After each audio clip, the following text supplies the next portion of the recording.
Welcome to another edition of the Social Proof Podcast, man, where we interview people who have social proof. Meaning this isn't like motivation, like I'm on this platform because I'm a good speaker. You're on this platform because you've done something amazing.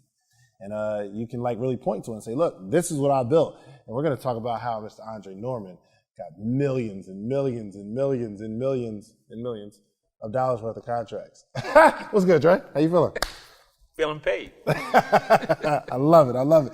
So for those who don't know, because you fly pretty much under the radar, and like you're really killing it on a whole nother level, like payroll, staff, like you move people from their home. I move people. I set up agencies and set up companies, and I heliport people in. Yeah. So you set up businesses. Please, just introduce yourself, my brother. Andre Norman, Boston, Massachusetts. That's right. New England Patriot fan all day. What do I tell people? We cheat and win, so leave it alone. That's the whole introduction to Andre Norman. Okay, I ain't mad. No, real talk. From Boston, spent 14 years in the penitentiary, thought I wanted to make money in the street. I made money in the street, and it didn't go well like 2.2 million other people. Mm-hmm. Right. Go to prison, and I took the same stuff I did in the street to prison. So I'm hustling in jail, robbing people in jail, selling drugs in jail. The same exact thing that got me to where I didn't want to be, I continue to do. Explain, dig deeper in that. Explain that. So on the street, you got to hustle. You got to eat. I want to look good. I want to wear nice stuff. I want to go places. So I got to make money. I don't have an education. My parents are rich. Don't have a rich girlfriend. So I got to make the money. And as a 16-year-old black man in Boston, I have limited options based on my education and my skill set. So I go on the street and I rob people. That was what I came up with as a plan. That was a short-term plan to a short-term problem. So I'm robbing people and I'm making money. And for me, it's working because I'm making money. How do you target the people that you rob? You target drug dealers. I did because they had money. So you'd find a drug dealer in your neighborhood? No, never in my neighborhood. I go to the suburbs. Oh. See, if you rob black people in the hood, even if it's another hood, they're going to spend every day they got finding you. And they're going to try to figure out, well, he's not from this part of town. They'll figure it out. Right. At some point, somehow, they're going to figure it out. They're even going to find out the stick-up kids in the different neighborhoods. They're going to narrow it down. Right. They're going to end up with you some kind of way. And they're going to catch you someplace because they live not far from you. They're going to shoot you. So you go out of town. Go to the suburbs. No, go to the suburbs. You go to the suburbs. And rob white people. Intentional. Not just intentionally rob white people in the suburbs because they don't have guns, they don't have pit bulls, they don't have safes, they don't have watch outs. And at the end of the day, when I get this money, they're not even gonna give me a hard time about it. It's like, please, give them the money under the sink too. I'm like, thank you. But then when you finally leave and you drive back to the hood, imagine a white boy driving around the hood talking about, yo, I'm looking for a tall guy, kind of skinny, does stick-ups. He's gonna get robbed again. They just take the loss. Yo, so it's not like, yo, I'm recklessly, I gotta eat, the next person closer to me. Like you're thinking through the process of what is the best way to accomplish this goal? What is the best way? So I would go out to the suburbs and I just mingle in, be smooth. I meet Johnny, he's smoking weed in the park or sniffing coke in the park. And I find out who's buying from. And at some point, there's a house someplace on the street with 3 20-year-old kids who should be in college or probably in college who got to connect someplace. And they got a house full of drugs sitting on the table and a bag full of money sitting in the corner. And they're watching TV, not thinking a thing. Ain't got a lock on the door, nothing. And I come knock on the door. I find out where the house is. And they've never been robbed, so it's the last thing on their minds. Everybody's friendly. We're just the neighborhood drug dealers in the suburbs. Police ain't going to mess with us. We just go. You really process all that information. Yeah. That's then crazy. You rob that person who's not built like that. It's not going to hunt you down. And when you come in, they're so terrified. Oh, my God, I'm being robbed. This guy has a real gun. You kick one of them in the head, I'd be like, this is my thing. Don't nobody move. I make them all lay down. Don't nobody move. We're good. Don't move. Now I kick somebody who wasn't moving. They're like, oh, my God, he wasn't even moving. And he kicked him. So everybody's laying extra stiff now. And they were like, give them the stuff in the bedroom, too. I mean, I swear to God, they give it all up. You run in a house full of Spanish people, full of black people. They dying for that because they literally live for that. These suburban kids are doing it for fun. It's not how they live. It's just something they do. Gotcha. All right, so for people that's watching at home, this isn't like the How to Rob tutorial. You know what I'm saying? Like, he did it before 50 Cent, or How to Rob. 50 didn't rob nobody. 50 got the name from another dude. There was a dude named 50 Cent in New York who literally robbed people. Really? Oh, yeah. He was this flat-out stick-up kid. Then he eventually got killed, and then 50 balled the name. Rick Ross never sold drugs in Florida.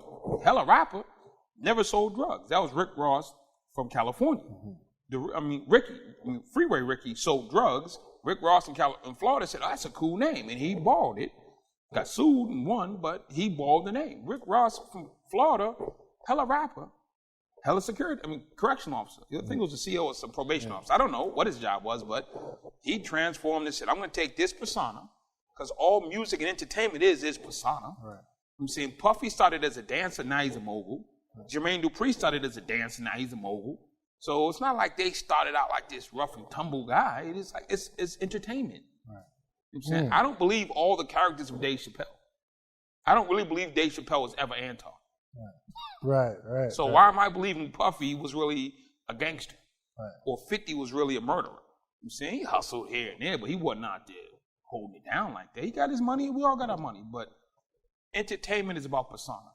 What I do is about reality. So I first came to Atlanta, I was in the mall with you, and someone was introducing us, and dude was like, oh, you don't know Andre?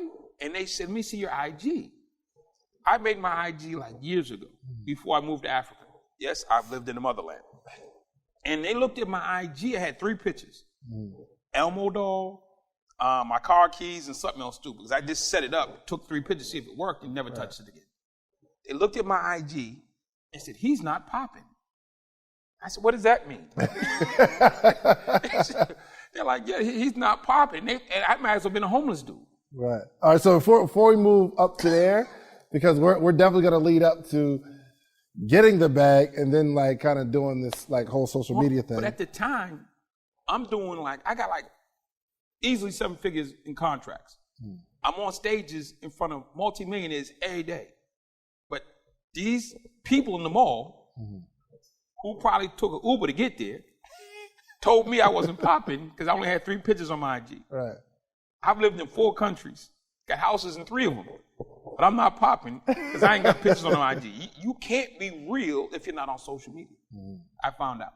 Yeah. Oh, yeah. Welcome to 2019. It's real like that. It's real like that. So for robbing people, what was the thing that landed you in prison for 14 years? Because I'm sure you were like kind of. Armed home evasion. That's what they call it. In Massachusetts, it's called armed home evasion.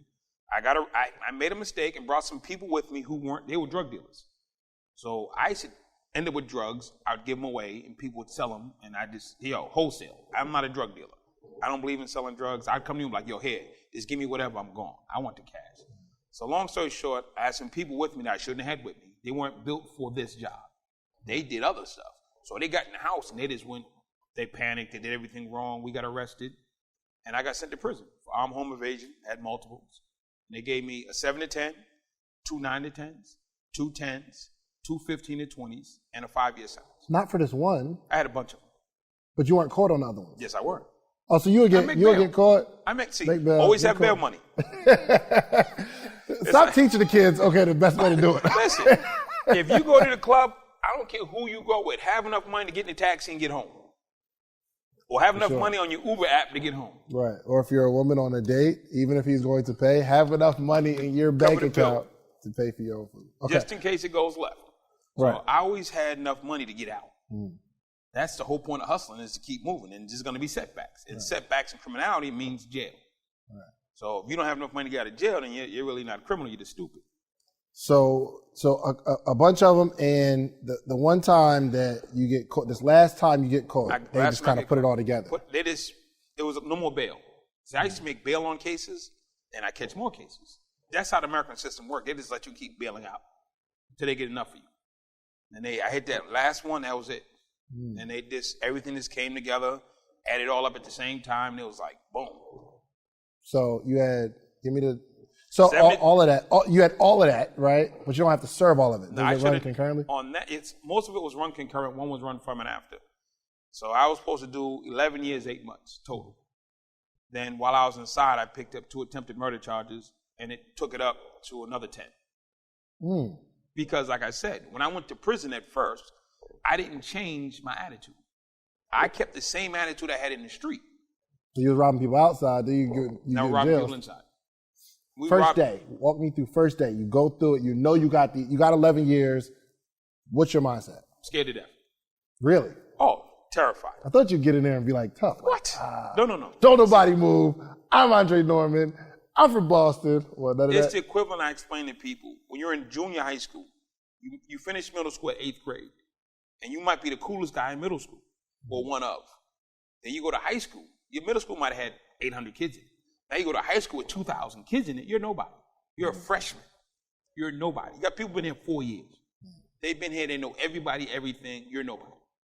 If you're a high school standout, you go to the league. When Kobe got off the bus in L.A., he was nobody.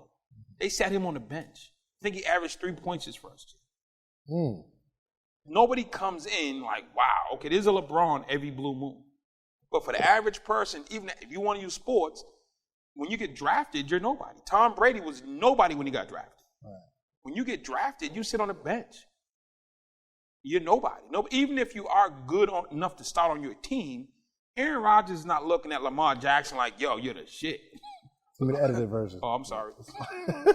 Aaron Rodgers is not looking at Lamar Jackson like, yo, you're killing it. He respects his hustle, but your first year. Yeah. You just got off the bus. I've been doing this for 12 years. So you're good, but can you stand this test of time? Right. So you walk in, you're shook. I'm shook. I'm thinking every bad thing is going to happen to me I've ever heard of. Now, I was one of the toughest guys in the county. Right. I was one of the toughest guys in juvie. One of the toughest guys in my neighborhood. It means nothing. It means nothing. When you get off at the bus at the penitentiary, you got like 1,000 grown men. Some have been here 20, 30 years. In this building, I know nothing of, don't know where the gym is, don't know where the chow hall is, don't know where nothing is. I'm shook, full-fledged. And in my mind, I'm going to try to make an example of somebody. So I'm going to do what I do best, fight. I'm going to make an example of the first dude who pushes up on me to let the rest of the people know that at least I'm going to fight for mine. So that's important. That's super important. If they don't believe you're going to fight, you're going to lose everything. If you're not willing to fight, you're going to lose everything. So give me like that. So you walk through, what happens? We leave Newman. I'm in Newman for like 3 days. We're down in the hospital unit at Mass. They have this little unit. You just stay down for like 2 or 3 days. Then they bring you down to orientation block, the Newman block. And my thing is, the first two to come up on me, I'm just giving them the business. It's going down. I'm going to show out. I'm going to do every move I know. And they're going to say at the end of this fight, win, lose, or draw, that dude's about his business. And that's what I need to establish myself. When I walk in the unit, it was a reunion of all my friends from the dummy class, all my friends from special needs, all my friends from the principal's office, all my friends from juvie probation, all the guys I used to fight against downtown at the movie theater. Everybody I knew was at the prison. They're like, Dre, where you been? So you felt more comfortable. We knew you was coming. Everybody's, I kid you not, the entire juvenile probation, the entire 9th grade flunk out, all the kids from alternative school was nothing but them in the prison. So I got over the, oh my God, somebody's going to just chop me up because nobody knows me. I knew half the people in prison. That was sad. Wow. So what was the first example you had to set? Because fast forward, you became like one of the top guys. The example I had to set was when I got with my guys, I had to learn in my space, back on the street, I was a man. Now I'm part of a team where I'm not the man. So I had to learn to be a follower all over again. So I'm learning to be a follower. And the best example, I'm in the unit. I'm on the bus with the #1 gang.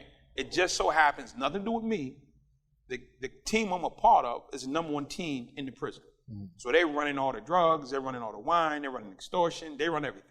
I just so happen to be from their neighborhood, so I'm in with them.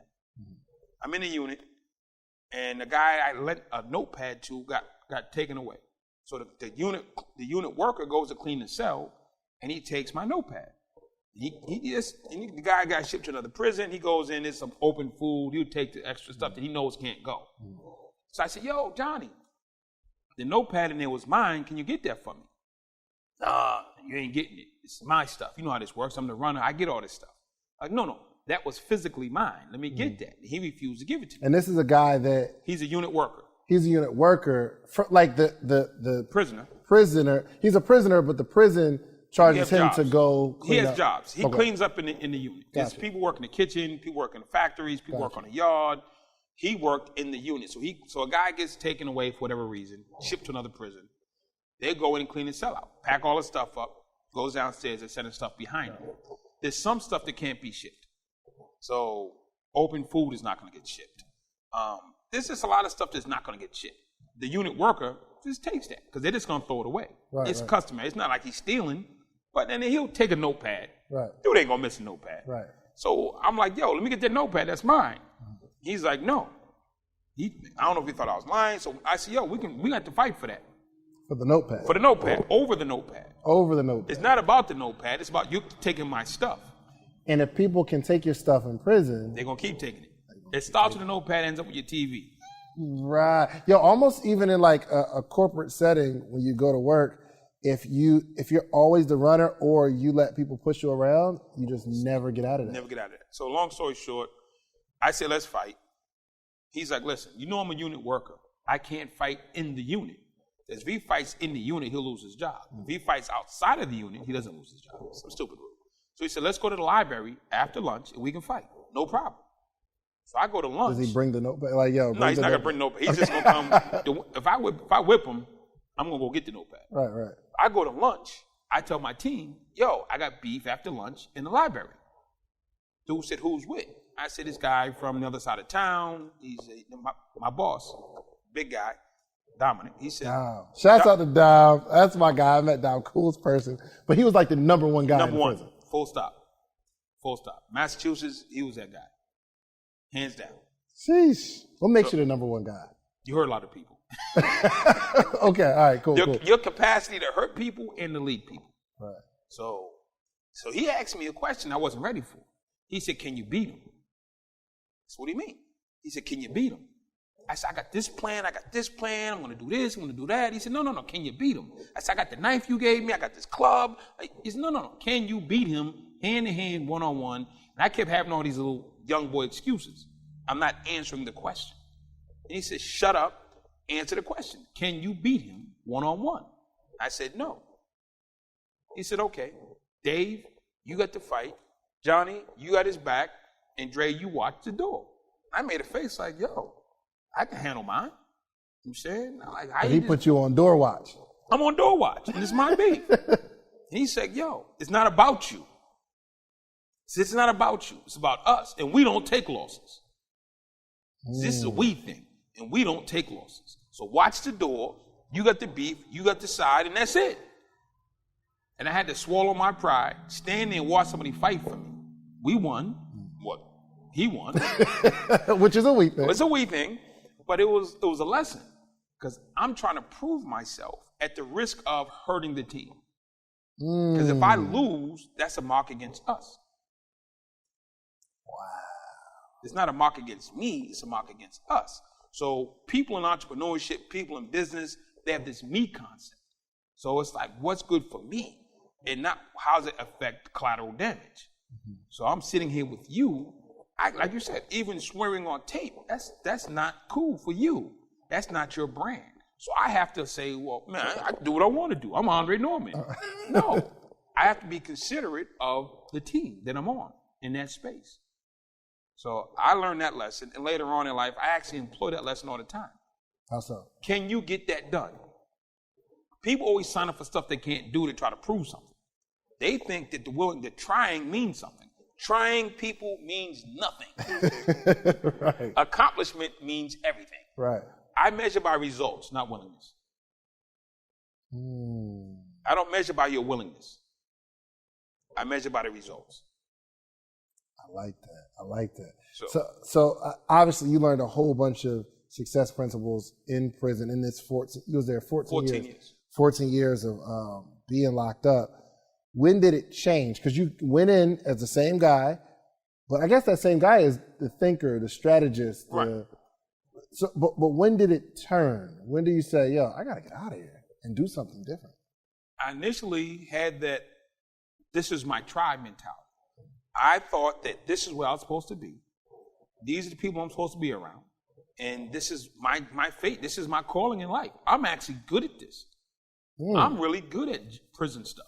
I'm good at being locked in a cell. I'm good at fighting in close quarters. I'm good at figuring out how to get around COs who have high school degrees. You got a high school diploma. I'm outsmarting high school dropouts and shit. So nothing against them. To be a CO, you need GED and no criminal record. So it's not like I'm going against rocket scientists or the top businessmen. I got a guy who went to school, didn't get arrested, got a CO job. You got a guy who dropped out of school, got a record, he's in jail. So it's not, I'm not battling rocket scientists. Right. So I'm battling people who are just as smart or just as dumb as me. Same space. And I finally came to a place of realizing that this isn't it. I was the king of nowhere. And a lot of people watching this tape, you got the little business, got the little thing. You're the king of nothing. You know what I'm saying? I see so many people, my brand. Dude, you make $20 a week. You ain't make $5,000 a week. My brand. I got to be brand conscious.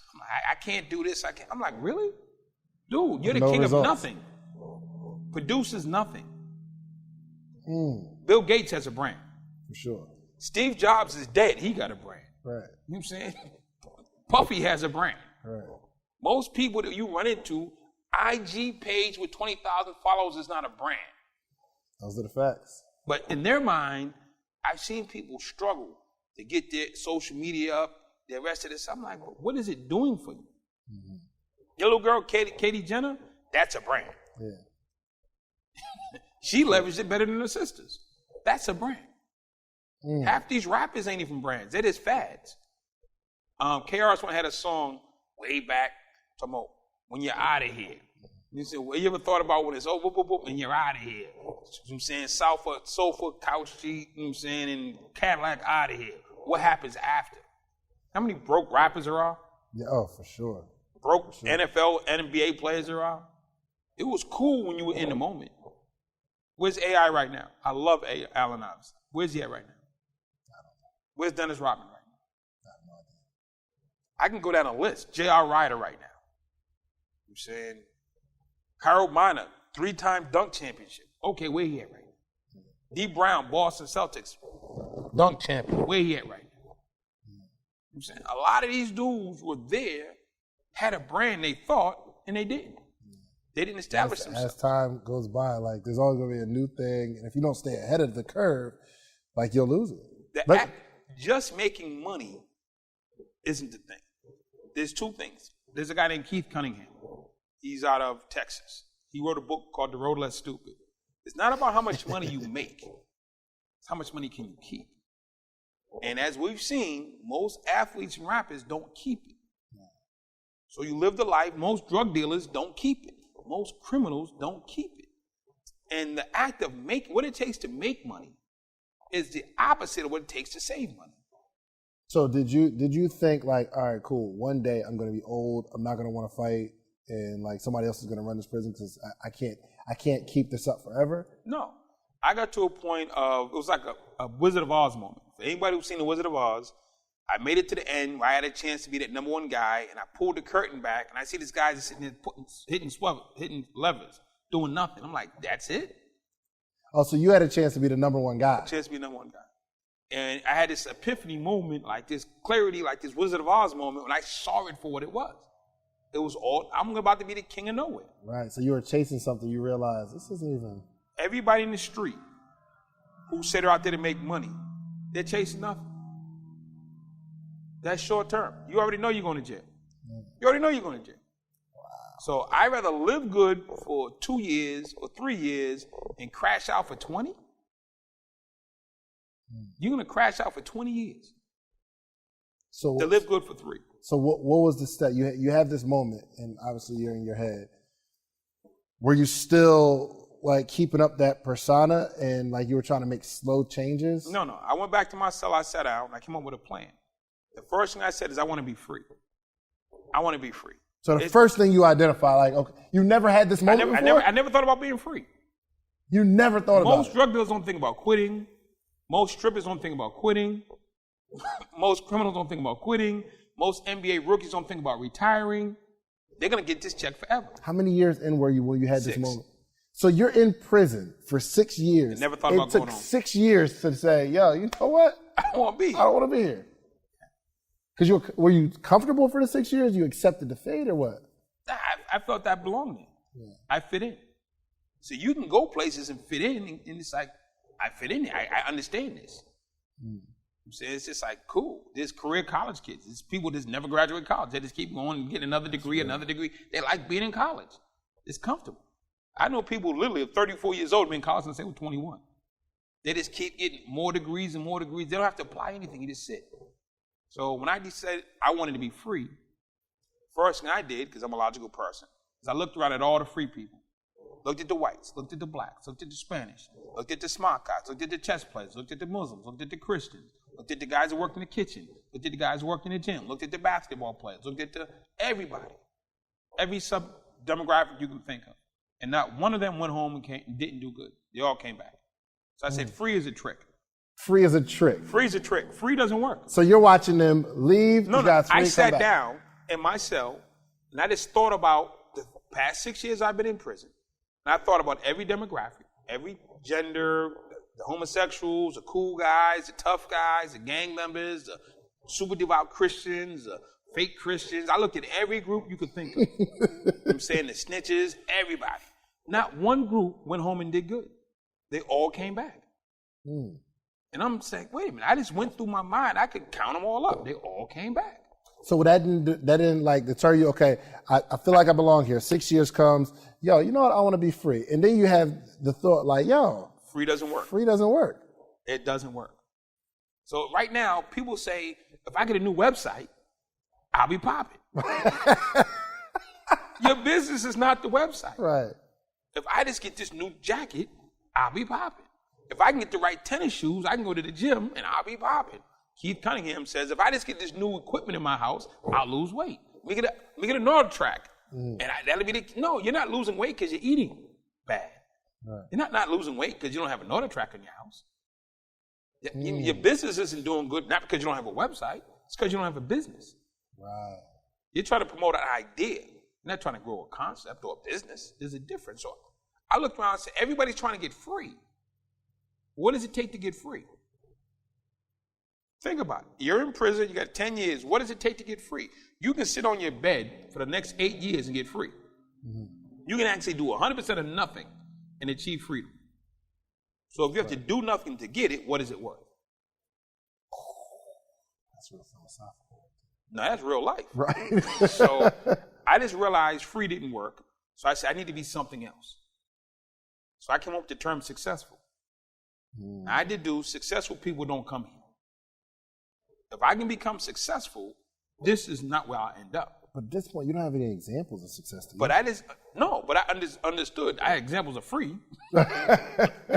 Now I just said free, successful. Michael Jordan, rich people, for the most part, rich people. So successful people don't come here. Successful people get in trouble when they pay their way out. Right. So I said, I want to be successful. And I said, well, where do successful people come from? College. So I said, I'm going to go to college. I'm going to be successful. And that's it. While you're in prison. That was just a goal. Right. That was the goal. That was a pathway to never coming back. Right. Not just from today forward, my mission is get to college, become successful, and keep moving. Gotcha. So just paint a picture for me. Like yesterday, you're number 3 guy in the prison. You're a gangster. You're about to be the number 1. Everybody respects you. People know not to mess with Dre, right? You're calling the shots. You have this epiphany moment, and you're like, I want to be something different. When you walk out of your cell with this new mindset, I went to my guys. I rounded them all up. I said, listen, I figured it out. I figured out what to do. I said, I'm going home. I'm going to go to Harvard University, and I'm going to be successful. And they're looking at you. They looked at me. They wanted to laugh. Right. But I had I had a habit of stabbing people. So people weren't into laughing at me. You don't laugh at Dre. Right. So I said it again. I said, I'm going home. I'm going to Harvard. I'm going to be successful. So I picked Harvard as my school. And then my homie pulled me to the side. He said, yo, Dre, what's all this talking about? I said, I figured it out. He said, you can't go to Harvard. I said, why? He said, you're black. You're a criminal. You're a gang leader. You're in the hole for trying to kill people. You were talking about killing people yesterday. You're a psychopath. You can't read. Your family's broke. He just gave me all these reasons why I couldn't go to Harvard. He said, dude, you're doing 18 to 25 years. You can't, this ain't gonna work out. He said, you're good at this. You're good at this. And what he was saying is, I can't go with you. Don't leave me. That's what he was really saying. And there's a scripture that says, Satan, get behind me. I didn't know it at the time. So I just kind of like brushed him off, and I called my mother. She didn't think it was possible. I called my dad. He didn't think it was possible. And my father got upset because he grew up in Virginia in the 40s and had a young black man stood up in Petersburg, Virginia, 1940, and said, I'm going to Harvard University and be successful. They'd have hung him. It would have been noticed that little uppity black dude, little uppity kid, then lost his mind. He thinks he's better than us. That would have got you hung in 1940 in the United States of America in the wrong town, saying a little black kid was going to Harvard. Wow. That'd have been an insult. So my father tried to talk me out of it, out of his own personal fear. And I got father issues. And we've had a tough relationship my whole life. In that conversation, I heard my father in fear. I never heard my father scared. My father's 6'6", 300 plus pounds. When I was on the phone with him that day saying I want to go I heard the fear in his voice. Because he was imagining 1940 Virginia and that they're going to hang his son for saying this stuff. Don't say that out loud. Let that go. I'm like, what are you talking about? They ain't going to let you. Who they ain't going to let you? Then I realized his day was 1940 Virginia. His day was an angry mob that had the rights to hang black people. His day were the people that prohibited him from being born in the hospital because he was black. His day were the people that prohibited him from going to public school because he was black. His day were the people that made him a boy no matter how old or how big he got because he was black. And I heard in his voice the fear and the pain of his life. And me and this dude never got along, but I heard him that day. We connected in that space. But I still realized that I'm on my own with this. That I just realized I got to do this. And you'll get an idea for a business. You'll get a concept for an initiative. You'll get all kinds of ideas. And the worst thing that you can do is run into people who don't believe what you believe. And don't get it. God gave me a vision. Go be successful, go to Harvard. He didn't give it to Dave. He didn't give it to my dad. He didn't give it to my team. He gave it to me. But I'm trying to relay a message from God to people who don't believe. Right, and they're looking at it from a whole nother lens, right? So even like you could have looked at your dad like, oh, Dad, what, you don't believe in me? But he's seen it from a different, his experiences say, this is impossible. It's not possible. And the people that you're dealing with are going to look at you and say, this is impossible. I say to people, when you have something that's for you, it's for you to carry. It's not for us to carry. It's for you to carry. You can't carry me anyplace. I got to carry it. So I was being put in charge of this mission. The question is, am I going to deliver? But I went out to try to find support when all the support I needed was in me. That's the God will not give you anything that you can't carry. He gave me what I needed, but I still wanted additional support.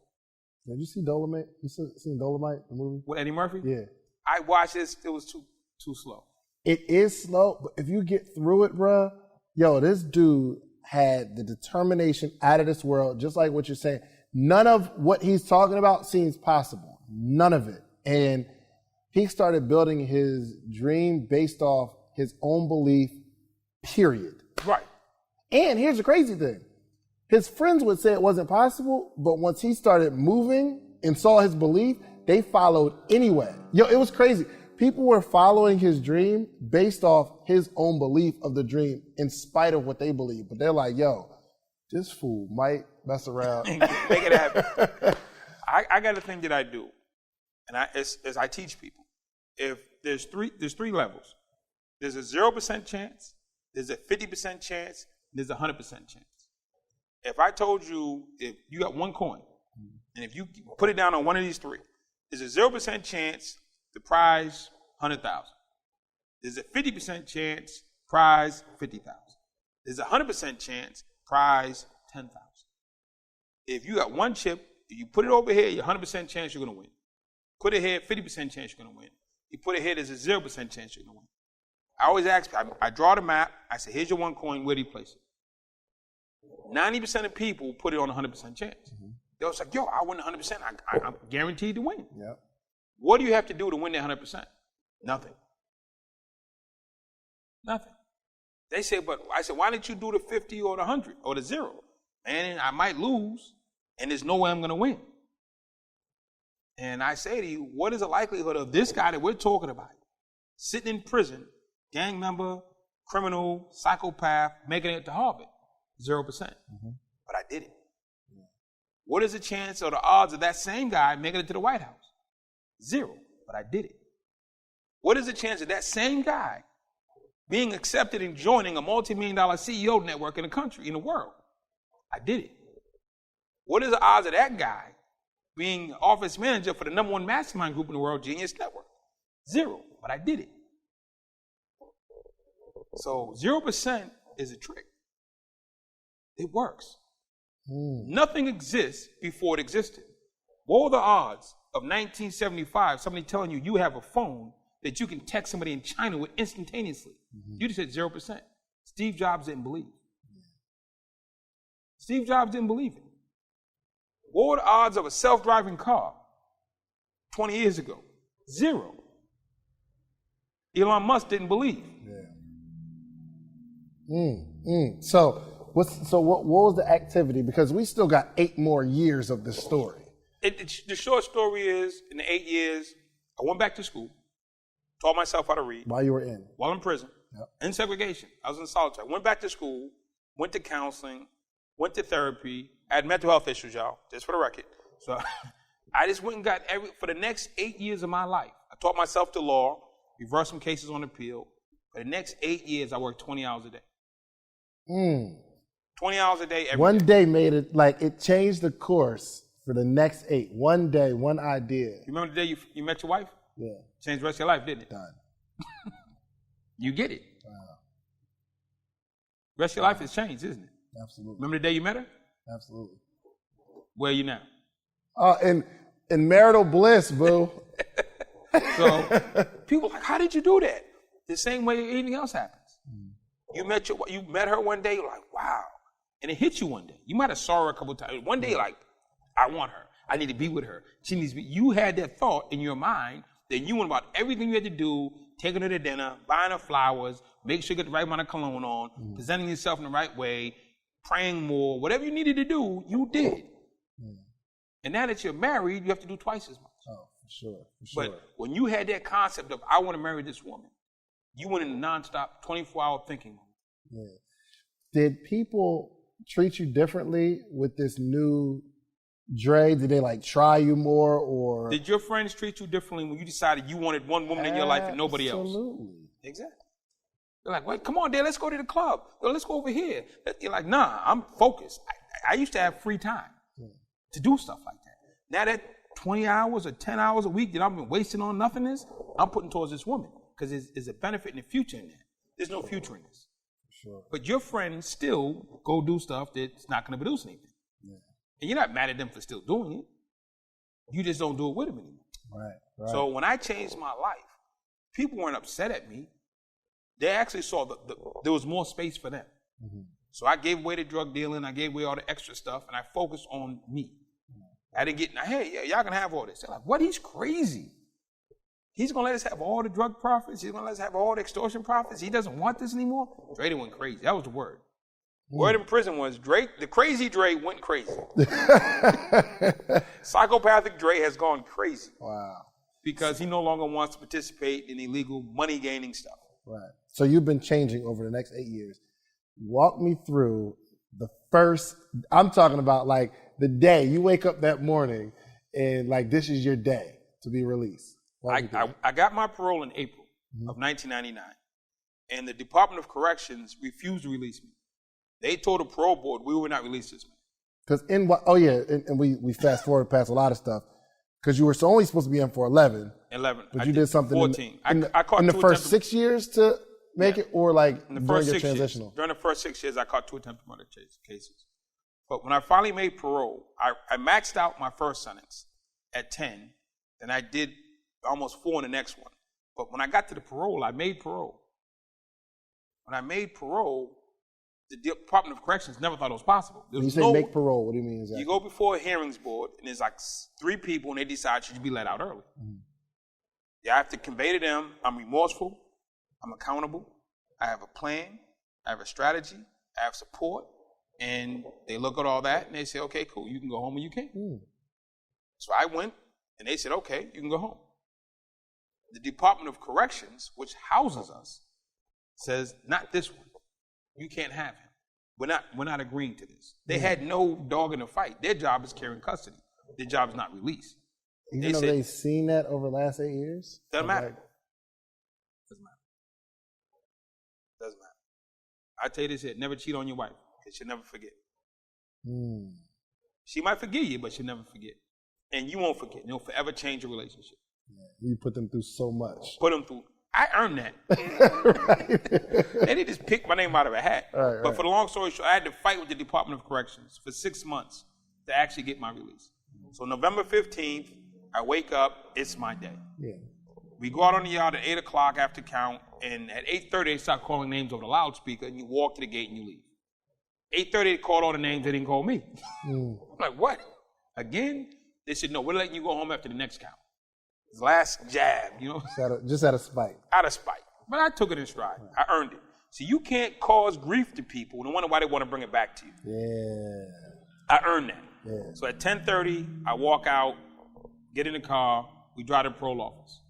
Go in the parole office, I meet with my PO, and we have this little power struggle over when I'm getting off parole. And I got upset, she got upset, then anger management actually kicked in. Before, I would have had to been right then. I need to be right now. Right. She's saying I get off in 3 years. I'm saying I get off in 18 months. We're trying to settle this right now. I said to myself, she said 3. I said 18 months. I got 18 months to fix this. I don't have to fix this today. I said, no, something later, you're right. 3 years. But in my mind, I got 18 months to fix this. So I walk out of there. It took about a month for the paperwork to get accurate, and I was right. And she called me back and said, Andre, you were right. It's 18 months. But had I continued on the path I was on, I was going right back to jail. I was going to cuss her out and tear the office up to be right. And I'd have been back in the prison talking about, man, that lady tripped out on me. I had to show her I was right. And lo and behold, I was right, but I'm back in jail. You'll be back at the 6-year Dre, not the 8-year. We got 2 different Dre's, the 6-year Dre. All right, so you walk out. What do? I do the parole office. Then I get in the car. After I leave the parole office, the guy said, where you want to go? And there was a youth center I used to work with at the prison. They used to bring the kids up from the juvie center. I said, take me to the juvie center. I promised the kid, when I was in the program, I told the kids I'm leaving the program because I'm going home. The kids were like, hey, will you come see us when you get out? Our program's right around the corner from where you live. So I said, yeah, I promised. So I told them, take me to the juvenile center. So I went to the juvenile center. I walk in, the kids were like, oh, gee, what's up? They was all ecstatic. And I started talking to the kids. And I was happy to keep my promise, but what I found was that first ride to the parole office, second ride to the juvenile center, the world's moving.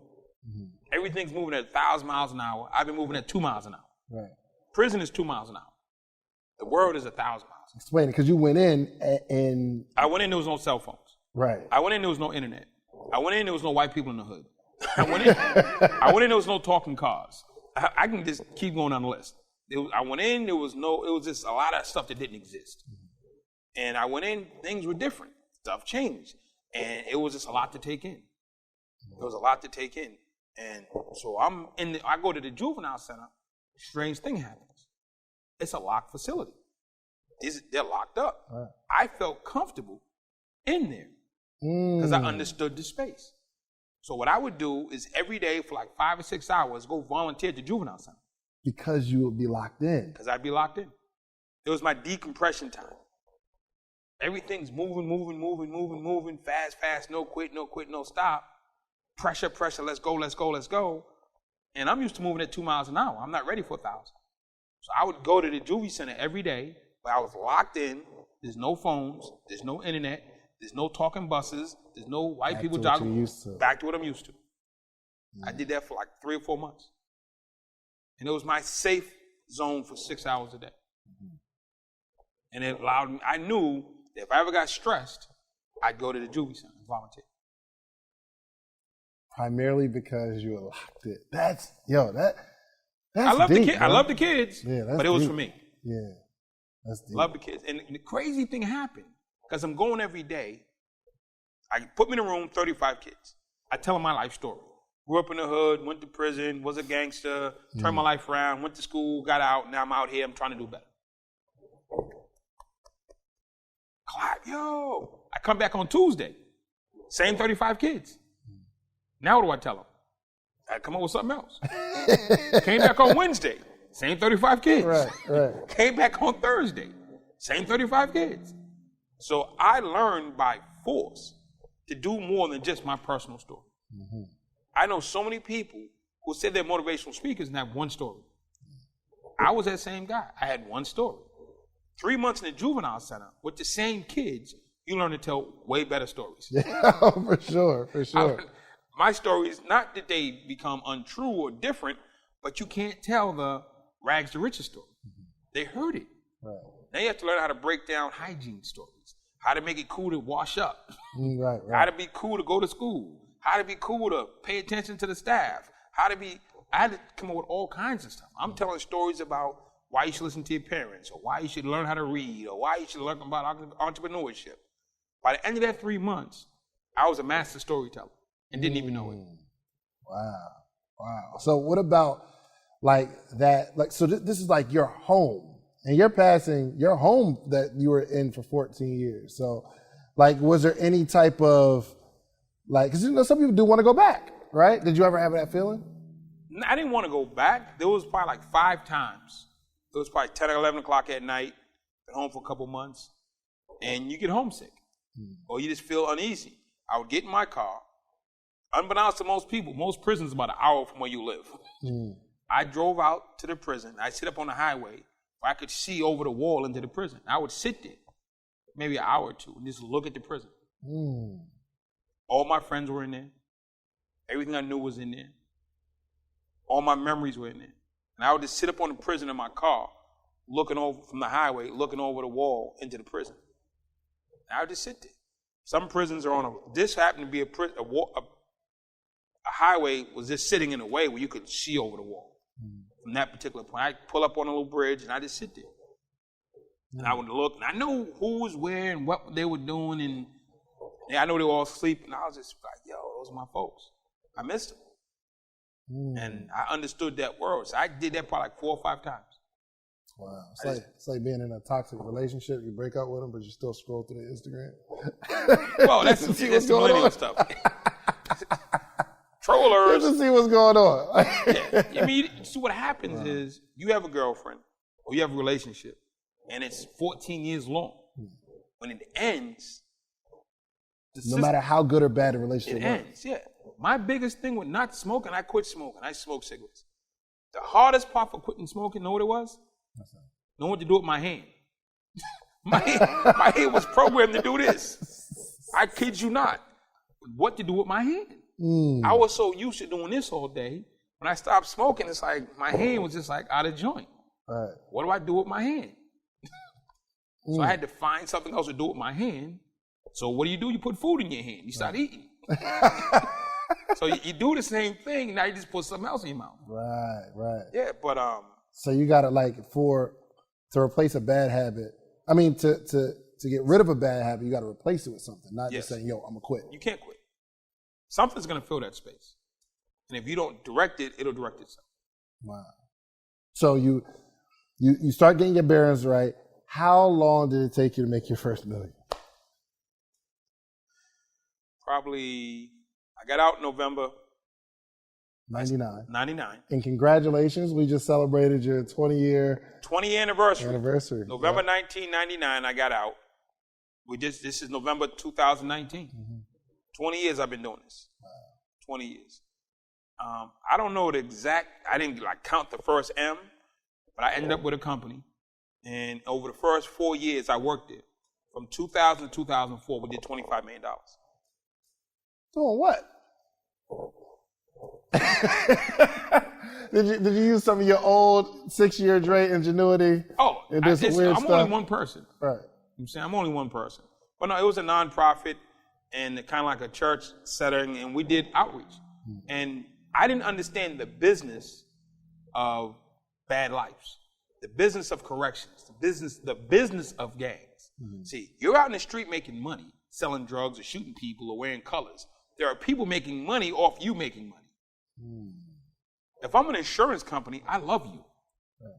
Break in another car, shoot another house up, you know what I'm saying? Burn down another store. You're driving up insurance rates. Right. So if I'm an insurance company, I love gang members.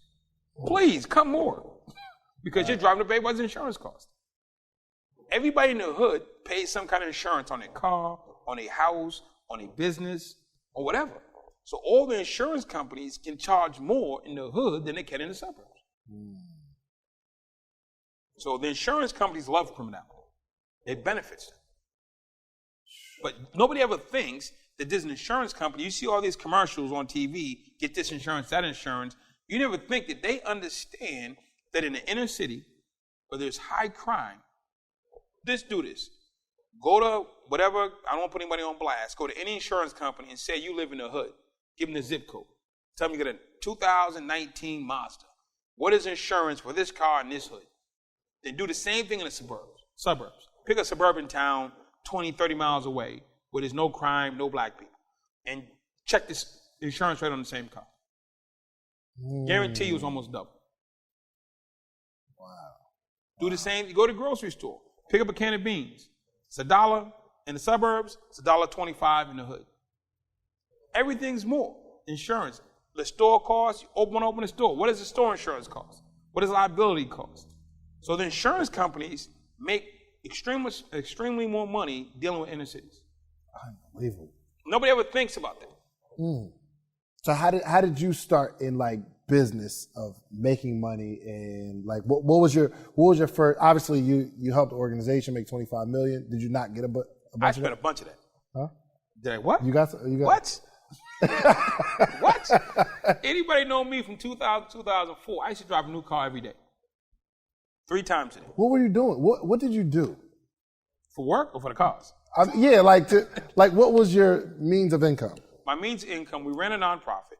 The nonprofit was geared towards helping violence reduction. Okay. So nobody wants kids being shot. Nobody wants people going to jail. Nobody wants their kids to flunk out of school. So we put together a team of ex-offenders, guys, gangsters who've been to jail, and we'd come talk to them kids because we were them 20 years ago.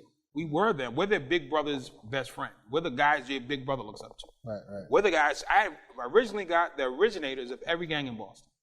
There's all the different gangs. I got the guy who came up with the name. So BMF, I would go get Meech. You know what I'm saying?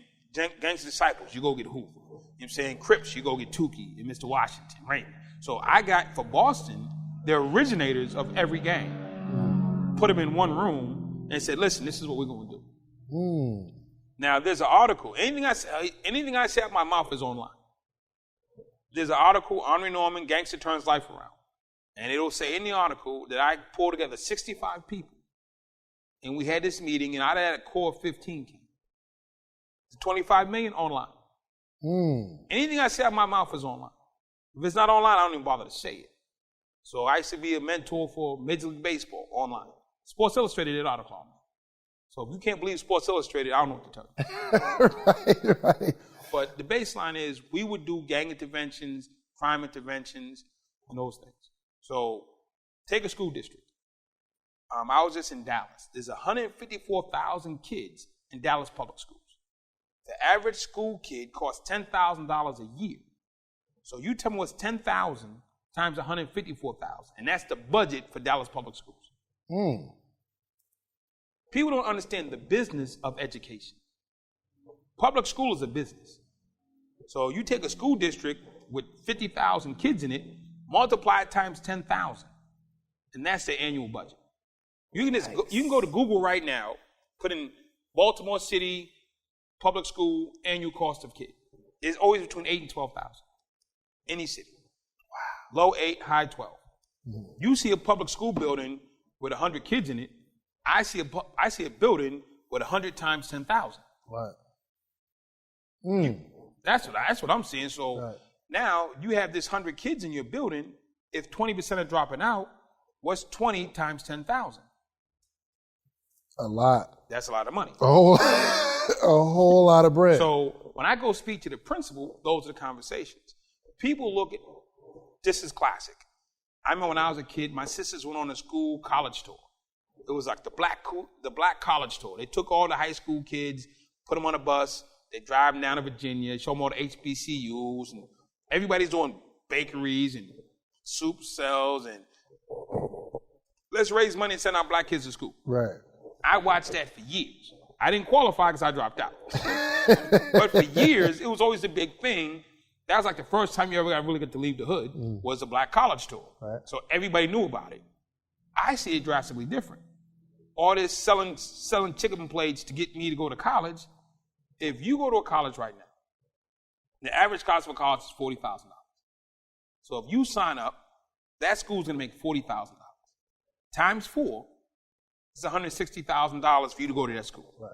So if I can bring you 10 kids at $160,000, that's $1.6 million over 4 years. I just brought you for bringing you 10 kids. Why the hell am I why am I selling chicken plates to help you make $1.6 million?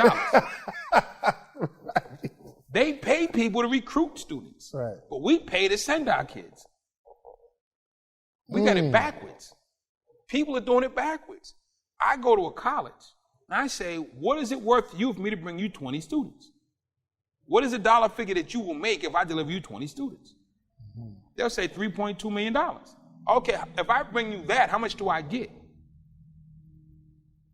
I bring you $3.2 million in revenue. What are you going to pay me? I'm so happy you're going to school, Dave. You're going to get education. You're going to be the first in your family. Yeah, man, listen, they're doing business. Right. Colleges are doing business. We're doing charity. Right. Well, no. I'm doing business. Right. I walk in the room, I'm looking for the business angle. I'm looking for okay, where's the money being made? I mean, I want you to go to school, but the discussion my aunt would have had was how much stuff does she have to sell, how many plays, how many fundraisers to get you in school. And she ain't getting nothing for all her efforts. She's just get a good feeling that she got you there. Right. I'm walking to the university saying, listen, how much you charge to go here? And what does it cost over 4 years? And what is the legacy? The legacy avenue is your brothers and sisters. Right. So if you go to a school, there's a good chance your brothers and sisters will go. So I'm going to bring you 10, which is 1.6, plus you're probably going to get at least another 3 to 5 on a legacy piece. So that's another, I'm saying 800,000. Right. So we're looking at 3.2 million, just me bringing you 10 kids. What are you paying me out of that? If I bring you $3 million worth of revenue to your business, you're going to give me money, right? For sure. So why would you think the colleges don't pay? We just don't ask. So what are some of the obviously you speak around the country, and I actually around the world. Yeah, I'm sorry. Because I've been to a couple cities with you, and obviously you're always on the road. But what are some of your businesses now that you are involved in? Some of the businesses I'm involved in now, I do crisis management. That's my primary business. So when Honduras, the country of Honduras, had the highest murder rate in the world, they called me. I go to Honduras, I do an assessment, I put together a plan, I design some trainings, back. West Africa, I got to go to the motherland. They had child soldiers in the street post-Civil War. I'm in the street working with child soldiers. Ferguson, Missouri, we had riots, Michael Brown Jr. died, and the whole city, then the whole country erupted. They actually called me to come to Ferguson to stop the riots. So my team did that. And last year, there was a situation in South Carolina in the prison system. There was a riot and 7 men died. Whole system out of control. South Carolina leads the nation in inmate deaths. They called me. I go in and I set up a unit in the program. So they lead the nation in inmate deaths. South Carolina, Department of Corrections, lead the nation in inmate deaths. More inmates die in South Carolina, for whatever the reason, than any place else. So I go in, I now run a housing unit in South Carolina Department of Corrections at a level 3 maximum security prison. So if you have a crisis, you call me. I mean, there's other stuff that I do. There's my speaking for like corporations. I still work with London Business School. I've been with London Business School since 2001. Doing what? Corporate trainings. Deutsche Bank, Denon Foods, Lawrence Construction, British Petroleum, Ericsson Mobil, It's been Pharmaceutical, all multi-billion-dollar agencies. Mm-hmm. Nobody on that list is under $1 billion. Give me one of the trainings. Give me one of the trainings that you take to corporate from like your experiences in the streets. Okay. Corporations have this huge problem with retention. Mm-hmm.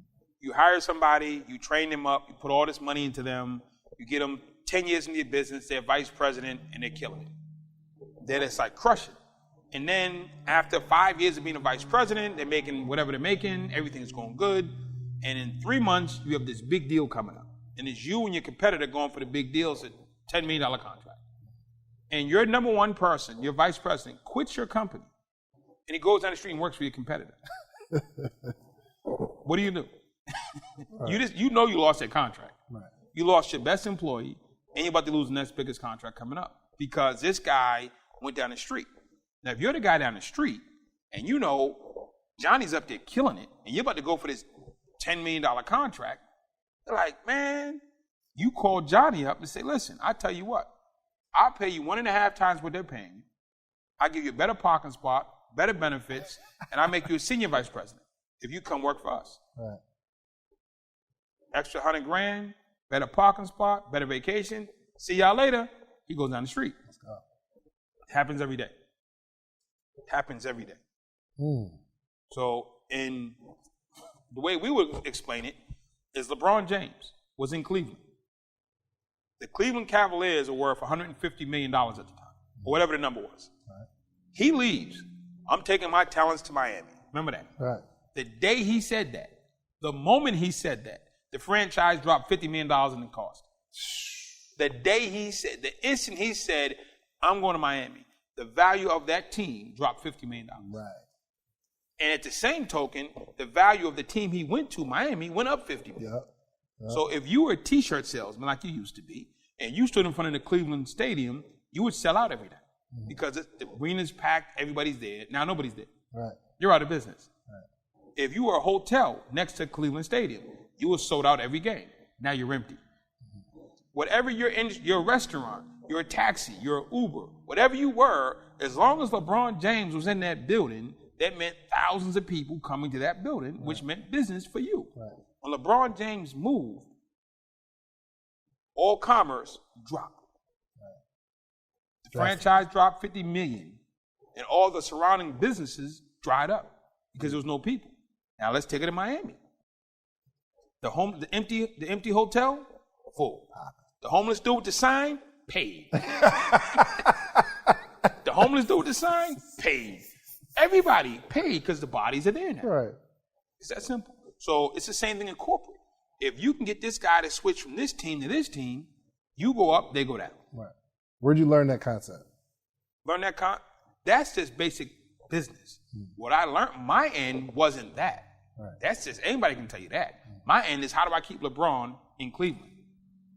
Right. If I went to Dan Gilbert and said, listen, you're about to lose $50 million off rip tomorrow. Because that man's going to go on TV and say that he's going to Miami. It's a done deal. I can convince him to stay. What will you pay me? So, like, did you learn that? Did you learn how to get them to stay, like, from the streets? Because obviously you had, like, you were in command. Right. So my thing is, I go to Dan Gilbert. You're Dan Gilbert. You know tomorrow you're losing $50 million for starters. Right. Right. For starters. Right. There's the $50 million cash you're going to lose tomorrow, instantly. Gone. Then over the next 5 years or 3 years, 4 years it was, you're going to lose another $10 million, $20 million a year. Fact. Right. Then other than the cash, your political standing, you were the coolest dude in the NBA because you owned the team that owned LeBron. Your status dropped. What is that worth to you? You're talking about $100 million loss. Right. $100 million loss, minimally, plus your pride. So what do you teach? I teach corporate retention. See, I would say to them, because I had a discussion, I was in London at the business school, and I was talking to guys from Deutsche Bank.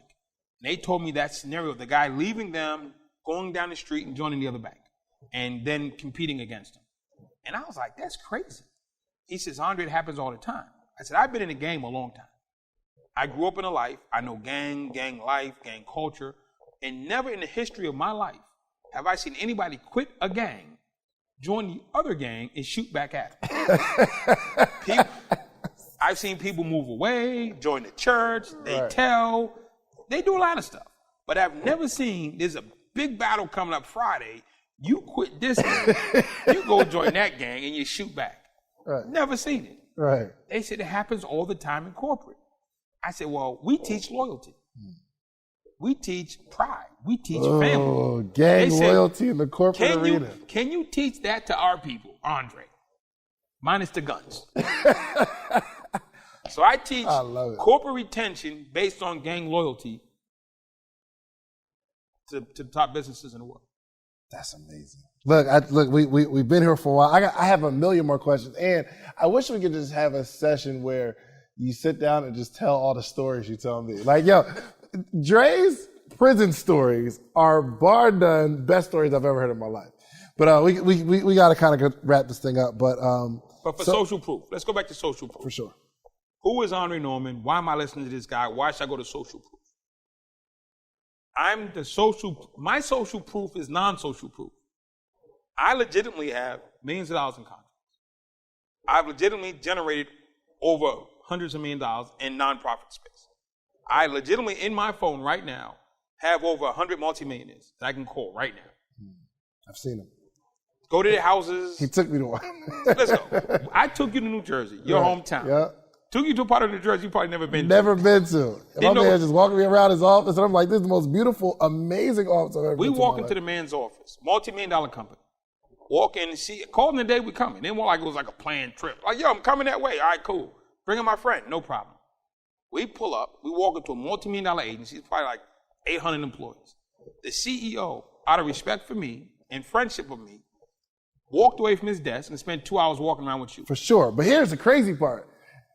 At the end of it, he sits me down and tells me a story on how he got Dre out of some foreign country's prison or something. Yeah. Leave that part out. Okay.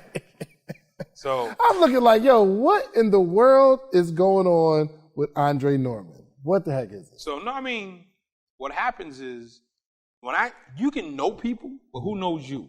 For sure. There's always, I know this one, I know this one.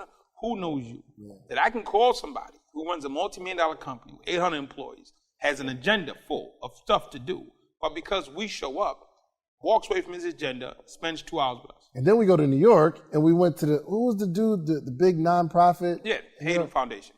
Yeah. We walk in, and they shut down their business. For sure. It was crazy. We're on the top floor, one of the office buildings down on Broadway, 51st floor anchor tenant, and we have the view of the entire city. Shut down their business, and what can I do for you? So that social proof with me is you need to be with me. Because if you weren't with me, you would never understand that. Oh, absolutely. I just took 6 people to the Genius Network annual event. The Genius Network, most people have never heard of. It's the #1 mastermind group in the world, run by a guy named Joe Polish. How much is the joint? $25,000 entry, $100,000 for the VIP. You pay $25,000 a year for 2 classes. You pay $100,000 a year for 3 classes. They're separate classes. Most people don't want to invest that type of money in themselves. And what do you do for the organization? I do trainings. I do crisis intervention.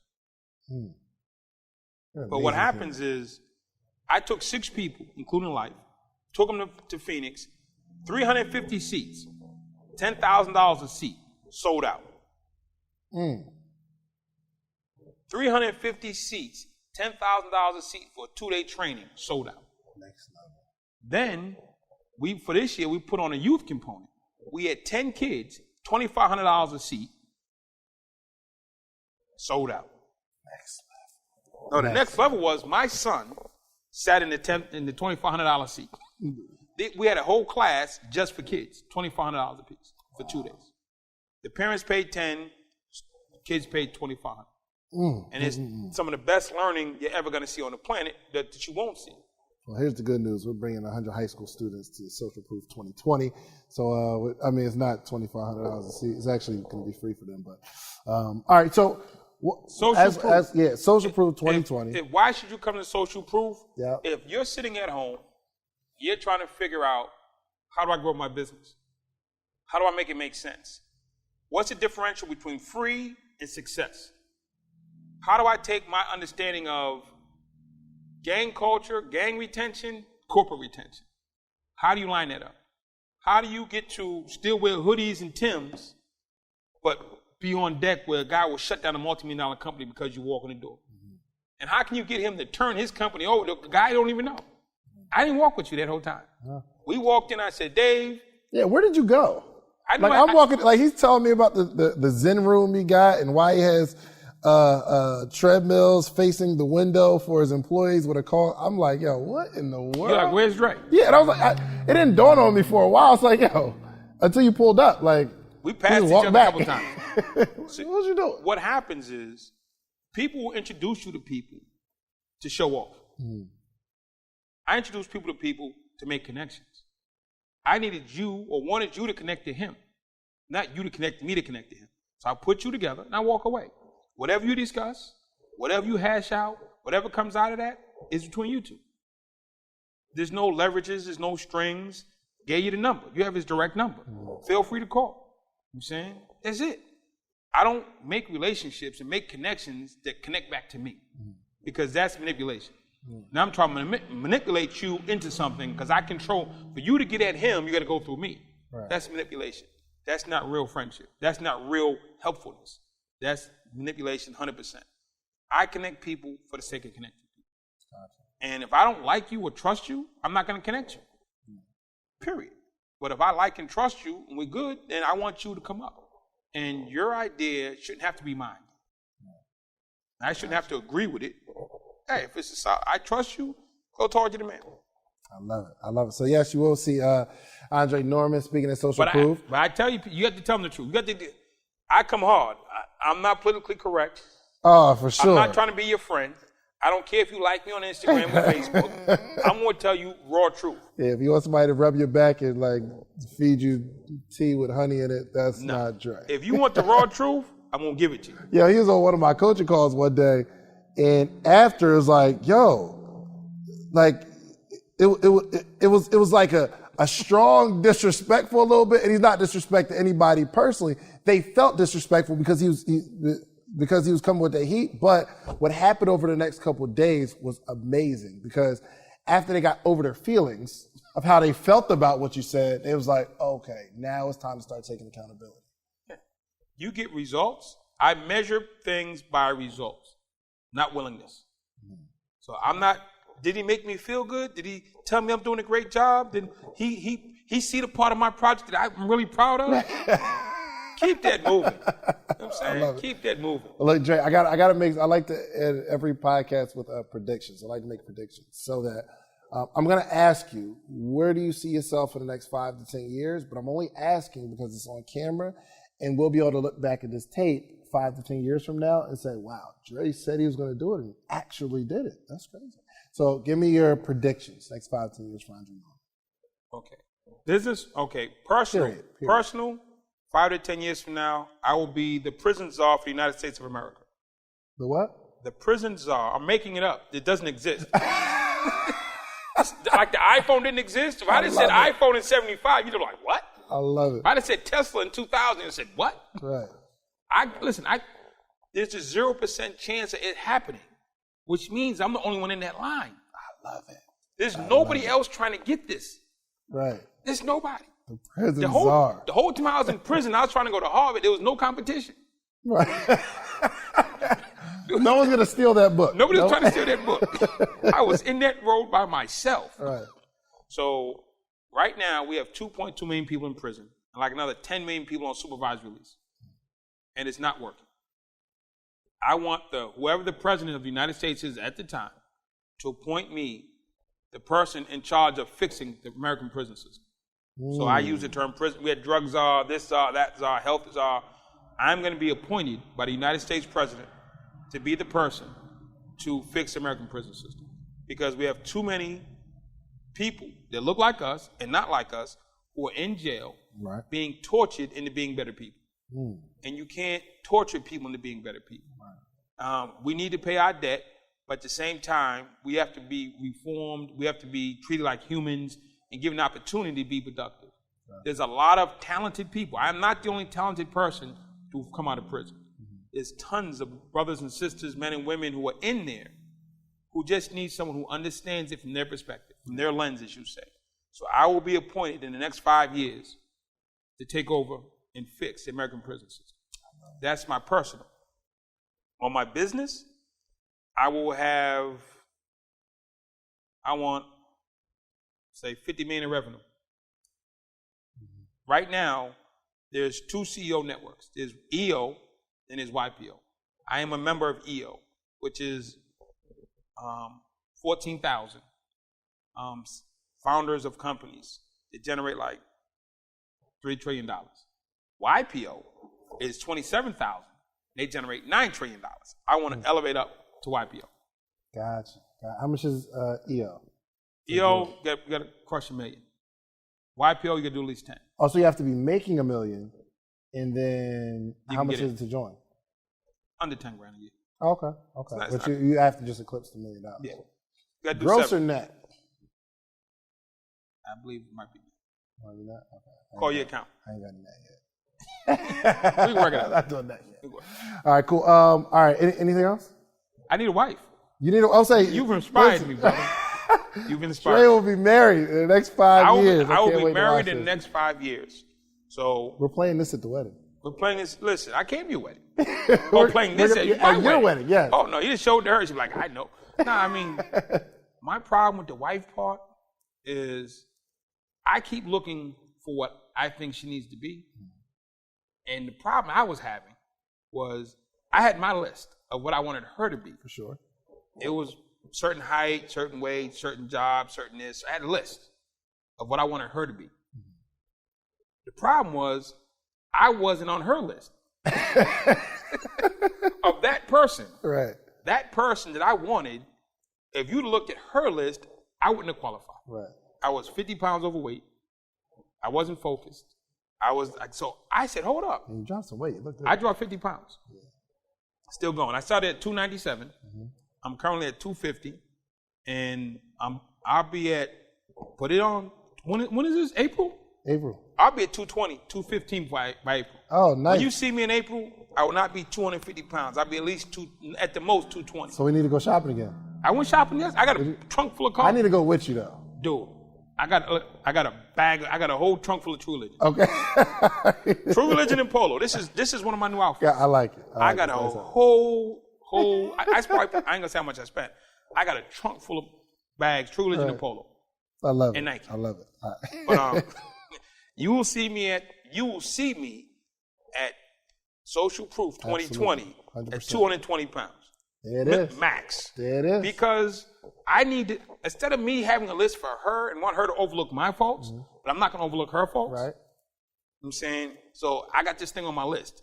And, she can't have this, or she can't have that, or she can't be this.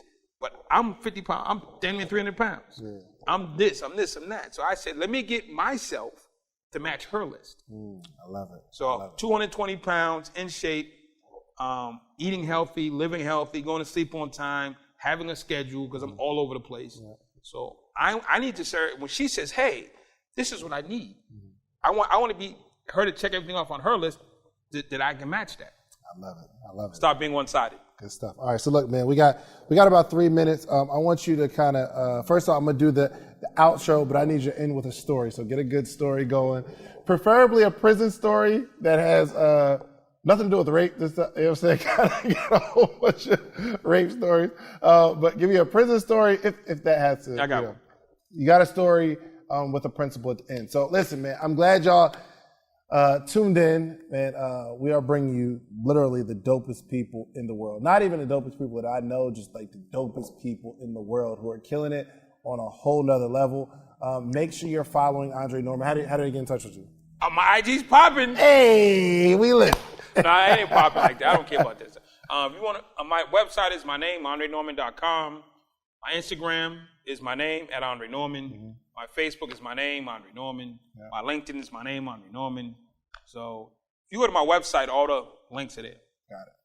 Okay. All right, give me a story, man. And he's going to take us out of here. 14 years I was in prison. And for 14 years, I thought I was winning. Selling drugs, doing my thing. And my mother came to see me one time. And I was in solitary confinement because I just stabbed a couple people. And I'm in the hole. My mother came to see me. And she said, boy, how do you get in jail in jail? I said, Mom, I'm working hard. This ain't easy. And she looked at me. And I just got 10 years added to my sentence. Locked in a cage. I'm in shackles 24 hours a day. And she's looking at me like, and I think I'm winning. I really think I'm winning. You couldn't tell. My mother looked at me, she cried, and she left. She walked away crying. I'm thinking that she's weak. She don't get it. She don't get it. I think I'm winning. I'm locked in a basement. I'm in shackles, and my mother had to sign a piece of paper to see me. And I think I'm winning. Then finally, when I woke up, got my life together, I came home. But my mother, when I was in there, my mother go to work. And her friends would get to talking, because women talk about their kids. Hey, Cheryl, what happened to your little boy Andre? Oh, he in solitary confinement, still stabbing some people. Fast forward, she at church. My mom go to church. After church, got the little hall, they drinking a little coffee, having the cakes. Hey, they talk about this one getting married, this one going here. Cheryl, where little Andre? Oh, he just got a status raise in his gang. He's number 3 now. He's killing it. Long story short, for 14 years, my mother couldn't say my name with pride. 14 names, it was an embarrassment to say my name. She loved me, but she was extremely disappointed. And you ask my mother where I'm at now. Oh, he's in Atlanta with Dave. He's trying to help put together a platform to help people leverage up. Where was he yesterday? He was doing an intervention for some people whose daughter was having a hard time. Where was he last week? Oh, he was down in Microsoft doing he works for Microsoft. I work for Microsoft. I do platform speaking for them. And where was he last week? Oh, he was at Genius Network, the #1 mastermind group in the world. Where's he going to be next week? Oh, he's at Harvard. He's doing another seminar. Where was he 2 weeks ago? He's going to Amsterdam. My mother will never be embarrassed to say my name again. So for all the gangster talk, all the I lived it, did it, been there, done that, embarrassing my mother for 14 years was worse. She didn't deserve it. And for the rest of her days, she'll be able to say her son is doing something respectful, something honest, and something admirable. And that's the key. And if I worked at Home Depot, I didn't have this life, traveling around the world and all the rest of that, it wouldn't matter. All she wants to know before she leaves this planet is if my son going to be okay. And if I'm in the street hustling, dipping and dodging, I'm not married and settled down, I'm not handling my responsibility, I'm not organized, my mother's going to have a horrible death. So I'm going to ensure that my mother, when her day comes, she's going to look at her son and said, he's okay. And for all the gangsterism, the crazy talk you get from people to fly, spinning on poles or run around with guns or pull up in a Range Rover, my mother don't care what I drive. She just cares I have a job, I'm taking care of my son, I'm taking care of my responsibility, I'm healthy. That's what matters. So for the rest of my days, whatever my job is, it's going to be done to honor her.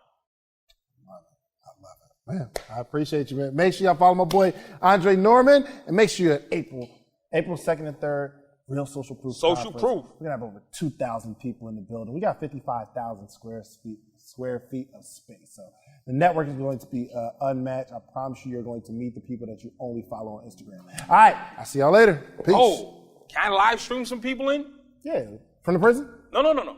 I can't. I got some of the top marketers in the world from Genius Network. I can probably live stream in and say no shout way. outs. Joe Polish, look him up. Tell them to come. Michael Burnoff, look him up. My man Jason Flatlett, $100 million webinar man. Yeah. Not $100, $100 million webinar. All right, we got to figure out how to That's actually get them to come. We'll work on it. We'll probably give them 2021. Oh, you got room this year? Yeah, for sure. We make calls. Let's do it. All right, my brother. Peace.